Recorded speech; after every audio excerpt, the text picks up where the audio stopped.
আসসালামু আলাইকুম এভরিওয়ান, আশা করি সবাই ভালো আছেন। আমি মাহমুদ হাসান অভিয়ানের তরফ থেকে আসছি। লাস্ট টাইম আপনাদেরকে চায়নার ভিসাগুলো দেখানো হয়নি, যেগুলো আজকে আমার হাতে 24 তারিখে আসছে। সামনে আসেন, আমি এখনই আপনাদের চায়নার ভিসাগুলো দেখাবো। সামনে আসেন।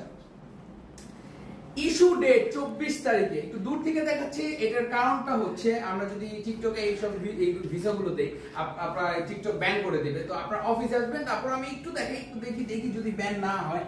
24 এপ্রিলে আমার ভিসা বেরিয়েছে, লাস্ট ডেট অফ এন্ট্রি। যারা চায়নার ভিসা করেছেন আপনারা তারা জানেন যে এই চায়নার ভিসাগুলো এইভাবে পাসপোর্টে আপনাদের লাগবে, ঠিক আছে। এই যে এইগুলো চায়নার ভিসা, এই যে 24 তারিখে এটা আমাদের আরেকটা ভিসা। আপনারা আসলে আপনারা নিজেরা দেখতে পারবেন। প্রাইভেসি ইস্যুর জন্য আমি কিছু ফেস এবং নামগুলো আমি ঢেকে দেই, এটা আপনারা জানেন। এই যে দেখেন, আজকে এই যে 24 তারিখে আরেকটা ভিসা বের হয়েছে, আর এন্ট্রি হবে হচ্ছে লাস্ট ডেট অফ এন্ট্রি। এটা হচ্ছে ওয়ার্ক পারমিট ভিসা চায়না, ঠিক আছে। এটা সচরাচর করি না, হ্যাঁ। ওয়ার্ক পারমিট ভিসাটা আমরা ভিজিট ভিসাটাই সচরাচর করে থাকি। খুব রেয়ার কেসে স্যার চায়নার ভিসা হয়ে গেল, কারণ হচ্ছে এগুলো অনেক ডকুমেন্ট লাগে, অনেক কিছু লাগে। তো যাই হোক, আশা করি সবাই বুঝতে পেরেছেন। এবং আপনাদের মালয়েশিয়ার আপনাদের ভিসাগুলো যেগুলো আমি আপনাদের দেখাবো, একটু সামনে আসেন।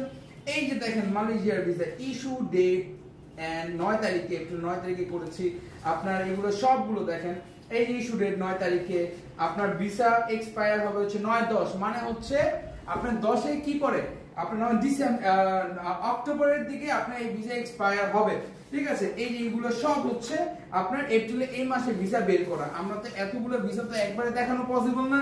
তো এই যে দেখেন 13 তারিখে আমরা ভিসা বের করেছি, আপনারা এর আগেও দেখেছেন। তো এতগুলো ভিসা তো এক ভিডিওতে দেখানো পসিবল না। আপনারা তাড়াতাড়ি চলে আসেন ওভিয়ন ট্যুর এন্ড ট্রাভেলসে। আসসালামু আলাইকুম ওয়া রাহমাতুল্লাহ।